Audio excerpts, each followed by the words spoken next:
ಅವಳಿಗೆ ಆ ಮನೇಲಿ ಇರಬಾರ್ದು ಅಂತ ಹೇಳೋದಕ್ಕೆ ಅವ್ರಮ್ಮಂಗೆ ಯಾವ ರೈಟ್ಸು ಇಲ್ಲ. ಹಾಗೂ ಒಂದ್ ವೇಳೆ ಮೈನಾಗೇನಾದ್ರೂ ಪ್ರಾಬ್ಲಮ್ ಮಾಡಿದ್ರೆ ಕಾನೂನು ಕಡೆಯಿಂದ ಶಿಕ್ಷೆ ಅನುಭವಿಸ್ಲೇಬೇಕು. ನಾವು ಅಲ್ಲಿವರೆಗೂ ಹೋಗೋದು ಬೇಡ, ಬಟ್ ಮಾತಾಡಿ ಕ್ಲಿಯರ್ ಮಾಡ್ಕೋಬಹುದು. ಅವಸರ ಪಡಬೇಡ ಸತ್ಯ, ಇನ್ನೊಂದ್ಸರಿ ಬೇರೆಯವ್ರ ಮೂಲಕ ಮಾತಾಡಿಸಿ ನೋಡೋಣ. ಸರಿ, ಹಾಗಾದ್ರೆ ಒಂದ್ಸಲ ನಾನು ನನ್ನ ಕಡೆಯಿಂದ ಮಾತಾಡಿ ನೋಡ್ತೀನಿ. ವರ್ಕೌಟ್ ಆಗ್ಲಿಲ್ಲ ಅಂದ್ರೆ ಹೇಗೂ ಲೀಗಲ್ ಪ್ರೊಸೀಜರ್ ಇದ್ದೇ ಇದೆ ಅಲ್ಲ. ಓಕೆ ಸತ್ಯ.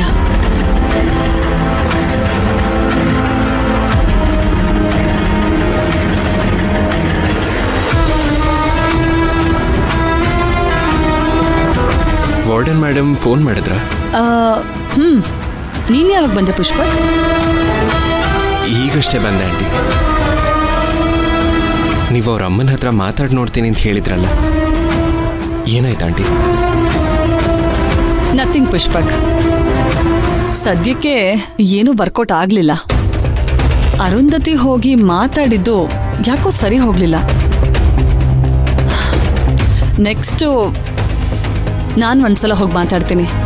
ಅದು ವರ್ಕೌಟ್ ಆಗ್ಲಿಲ್ಲ ಅಂದ್ರೆ ಲಾ ಪ್ರಕಾರ ನಾವು ಆಕ್ಷನ್ ತಗೋಬೇಕು. ಅದಕ್ಕೆ ಚಾನ್ಸ್ ಇದೆಯಾ ಆಂಟಿ?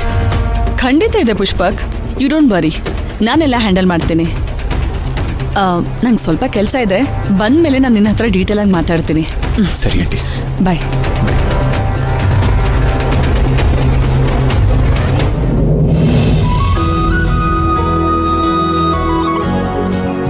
ಕಾಂತಪ್ಪಣ್ಣ, ಮೇಡಮ್ಮು ಒಳಗಿದಾರಾ?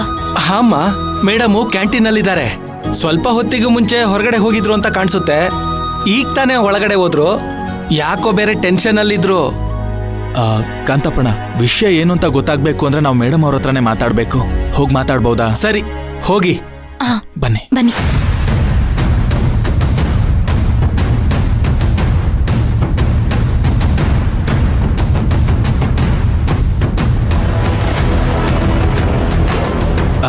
ಮ್ಯಾಮ್, ನೀವು ಬರ್ಬೇಕಾದ್ರೇನೆ ಯಾವುದೋ ಟೆನ್ಷನಲ್ಲಿ ಬಂದ್ರಿ ಅಂತ ಕಾಂತಪ್ಪಣ್ಣ ಹೇಳಿದ್ರು. ನನ್ಗೆ ಯಾಕೋ ನಮ್ಮಮ್ಮ ನಿಮ್ಮ ಹತ್ರ ತಪ್ಪಾಗಿ ಮಾತಾಡಿರ್ತಾರೆ ಅಂತ ಅನ್ನಿಸ್ತಾ ಇದೆ. ಅವ್ರೇನಾದರೂ ಹಾಗೆ ಮಾತಾಡಿದ್ರೆ ಅವ್ರ ಪರವಾಗಿ ನಾನು ನಿಮ್ಮ ಹತ್ರ ಕ್ಷಮೆ ಕೇಳ್ತೀನಿ ಮೇಡಮ್. ಪ್ಲೀಸ್ ಕ್ಷಮಿಸ್ಬಿಡಿ. ಏನೂ ಇಲ್ಲಪ್ಪ, ರಾಧನೋ ಮೈನನ್ನು ಹೆತ್ತ ಮಕ್ಕಳಾಗೆ ನೋಡ್ತಿದ್ದೀನಿ. ಇವರಿಬ್ರಿಗೋಸ್ಕರ ಎಷ್ಟೇ ಕಷ್ಟ ಬಂದರೂ ತಡ್ಕೋತೀನಿ. ಆದಷ್ಟು ಬೇಗ ಇವರಿಬ್ಬರ ಜೀವನ ಸರಿ ಹೋದ್ರೆ ಸಾಕು. ಮೇಡಮು, ನೀವ್ ಈ ಥರ ಮಾತಾಡ್ತಿರೋದನ್ನ ನೋಡ್ತಿದ್ರೆ ಅತ್ತೆ ನಿಮ್ಮ ಮನ್ಸಿಗೆ ನೋವಾಗಿರೋ ಥರ ಮಾತಾಡಿರ್ತಾರೆ ಅಂತ ಅನ್ನಿಸ್ತೈತೆ. ಹಾಗೇನಾದರೂ ಮಾತಾಡಿದ್ರೆ ಮೇಡಮು, ನಾನು ಅವ್ರ ಮನೆಗೆ ಹೋಗಲ್ಲ, ಹಾಗೆ ತಾನೇ ಮಾತಾಡಿದ್ದಾರೆ. ಮೈನಾ, ವಿಷಯ ಏನೇ ಆಗಿದ್ರು ಅವ್ರವ್ರಿಗೆ ಒಂದೊಂದು ನ್ಯಾಯ ಇರುತ್ತೆ ಅಲ್ವಾ? ಅವ್ರ ಸ್ಥಾನದಲ್ಲಿ ನಿಂತ್ಕೊಂಡು ಯೋಚನೆ ಮಾಡಿದಾಗ ಅದೇ ಅವರಿಗೆ ಸರಿ ಅನ್ಸುತ್ತೆ. ಅದಕ್ಕೆ ನಾವ್ ಯಾರ ಬಗ್ಗೆನೂ ಏನೂ ತಪ್ಪಾಗಿ ಹೇಳ್ಬಾರ್ದು.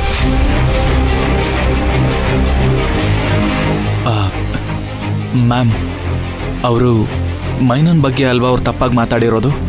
ಅದನ್ನೇ ಹೇಳ್ತಿರೋದು ಧ್ರುವ. ಅವರವರ ನ್ಯಾಯದ ಪರವಾಗಿ ಅವ್ರು ಯೋಚನೆ ಮಾಡೇ ಹೇಳಿರ್ತಾರೆ. ಯಾವುದು ಮ್ಯಾಮ್ ಅವ್ರ ಪರವಾಗಿರೋ ನ್ಯಾಯ? ಮೈನಾ ಅವ್ರ ಬಗ್ಗೆ ತಪ್ಪಾಗಿ ಮಾತಾಡ್ತಾ ಇದ್ದಾರಲ್ಲ, ಅದ?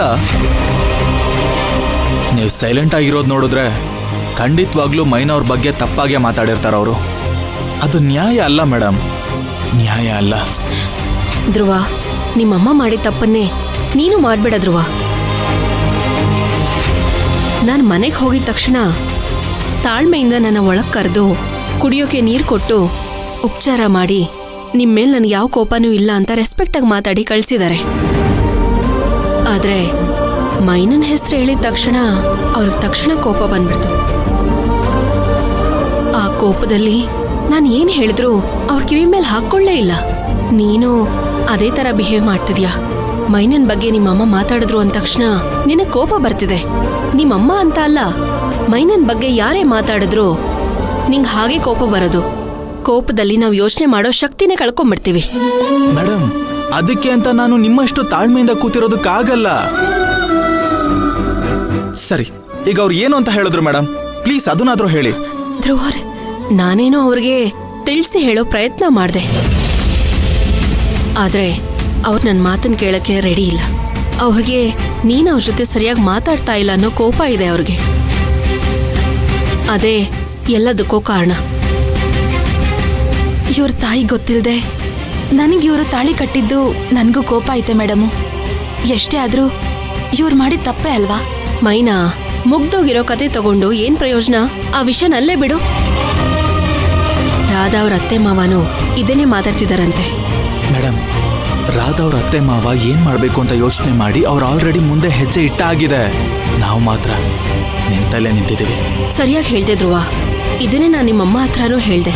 ಮೈನಾ ರಾಧಾ ಜೀವನ ನಿಮ್ ಕೈಲಿದೆ ಅಂತ ಹೇಳ್ದೆ. ಆಗ ನಮ್ಮಮ್ಮ ಏನ್ ಹೇಳಿರ್ತಾರೆ ಅಂತ ನನಗೆ ಚೆನ್ನಾಗಿ ಗೊತ್ತು. ಈ ಮನೇಲೂ ಇಬ್ರು ಹುಡುಗಿರಿರ್ತಾರೆ ಅಂತ ಹೇಳಿರ್ತಾರಲ್ವಾ ಮೇಡಮ್, ದೀಪನು ತುಳಸಿ ಅಂತ. ಹೌದು, ಹಾಗೆ ಹೇಳಿದ್ರು. ದೀಪನ್ ವಿಷಯದಲ್ಲಿ ನ್ಯಾಯ ಇದೆ ಅಂತ ಹೇಳ್ಬೋದು. ಆದ್ರೆ ತುಳಸಿ ಬಗ್ಗೆ ಹೇಳಿದ್ದು ನನ್ನ ತಪ್ಪಾಗಿ ತಿಳ್ಕೊಬೇಡ ಧ್ರುವ. ನನ್ನಿಂದ ಅದನ್ನ ಒಪ್ಕೊಳಕ್ಕಾಗ್ಲಿಲ್ಲ. ನಾನು ಇದ್ರ ಬಗ್ಗೆನೆ ನಮ್ಮಮ್ಮನ ಹತ್ರ ಸಾಕಷ್ಟು ಸಲ ಜಗಳ ಮಾಡಿದ್ದೀನಿ. ಅವ್ರು ನನ್ನ ಮಾತೆ ಅರ್ಥ ಮಾಡ್ಕೋತಾ ಇಲ್ಲ. ಧ್ರುವ, ಮೈನಾ ಮನೆಗ್ ಬಂದ್ರೆ ಎಲ್ಲ ಸರಿ ಹೋಗುತ್ತೆ. ನಾನು ಅದೇ ಮೇಡಮ್ ಹೇಳ್ತಾ ಇರೋದು. ಆದ್ರೆ ಮೈನಾ ಅವರೇ ಒಪ್ಕೊಳ್ತಾ ಇಲ್ಲ. ಅಲ್ಲ ಮೇಡಮು, ನನ್ನ ಹೆಸರು ಹೇಳಿದ್ದಕ್ಕೇನೆ ಅವ್ರು ಅಷ್ಟು ಕೋಪ ಮಾಡ್ಕೊಂಡ್ರು. ಇನ್ ಮನೆಗ್ ಹೋದ್ರೆ ಏನಾಗ್ಬೋದು ಅಂತ ಒಂದ್ಸಲಿ ಯೋಚನೆ ಮಾಡಿ ಅದನ್ನ ನೆನ್ಸ್ಕೊಂಡ್ರೇನೆ ನನಗ್ ಭಯ ಆಗ್ತೈತೆ. ಧ್ರುವ, ನಾನ್ ಮತ್ತೆ ಮತ್ತೆ ಹೇಳ್ತಿದ್ದೀನಿ, ನಾನ್ ಹೇಳಿದನ್ ಕೇಳಿ ತಪ್ಪಾಗಿ ತಿಳ್ಕೊಬೇಡ. ನೀವೇನ್ ಮಾಡಿದ್ರು ಏನೇ ಹೇಳಿದ್ರು ಅದನ್ನ ಯೋಚನೆ ಮಾಡಿನೇ ಮಾಡಿರ್ತೀರಾ. ನಮ್ ಒಳ್ಳೇದಕ್ಕೆ ಅಂತಾನೆ ನನಗೆ ಚೆನ್ನಾಗಿ ಗೊತ್ತಿದೆ ಮೇಡಮ್. ಅದೇನು ಅಂತ ಹೇಳಿ. ಹೆತ್ತವ್ರಿಗೆ ಇಷ್ಟ ಆಗದೆ ಇದ್ರು ಅವ್ರನ್ನ ಎದುರಾಕೊಂಡು ತಮ್ಮ ಮನ್ಸಿಗೆ ಇಷ್ಟ ಆದವ್ರನ್ನ ಮದ್ವೆ ಮಾಡ್ಕೊಳ್ಳೋದು ಆಗಿನ ಕಾಲದಿಂದನೂ ನಡ್ಕೊಂಡೇ ಬಂದಿದೆ. ಹೆತ್ತವರು ಸ್ವಲ್ಪ ದಿನ ಕೋಪದಲ್ಲಿ ವಿರೋಧ ಮಾಡ್ತಾನೆ ಇರ್ತಾರೆ. ಆದ್ರೆ ದಿನ ಕಳ್ದಂಗೆ ಕೋಪ ಕಮ್ಮಿ ಆಗುತ್ತೆ, ತಾನಾಗೆ ಸರಿ ಹೋಗುತ್ತೆ. ಇದೆಲ್ಲ ಅವತ್ತಿಂದ ಇವತ್ವರೆಗೂ ನಡ್ಕೊಂಡೇ ಬಂದಿದೆ. ಆದ್ರೆ ಇವತ್ತು ನಿಮ್ ಮನೆಗ್ ಹೋದಾಗಿಂದ ನಂಗೊಂದ್ ವಿಷಯ ಅರ್ಥ ಆಗಿದ್ದು, ನಿಮ್ಮಮ್ಮಂಗೆ ನೀನು ಮೈನನ್ನ ಮದ್ವೆ ಮಾಡ್ಕೊಂಡಿರೋ ಕೋಪ ಸ್ವಲ್ಪ ಕೂಡ ಕಡಿಮೆ ಆಗಿಲ್ಲ. ಕಡಿಮೆ ಆಗದೆ ಹಾಗೆ ಇದ್ರೂ ಪರವಾಗಿಲ್ಲ. ಆದ್ರೆ ಮೊದ್ಲು ಇದ್ದಿದ್ದಕ್ಕಿಂತ ಈಗ ಇನ್ನೂ ಜಾಸ್ತಿ ಆಗಿದೆ. ಅದಕ್ಕೆ ಕಾರಣ ಮೇಡಮು, ಏನ್ ಹೇಳ್ತಿದ್ದೀರಾ? ಕಾರಣನಾ? ಯಾರ್ ಮೇಡಮು? ತುಳಸಿ.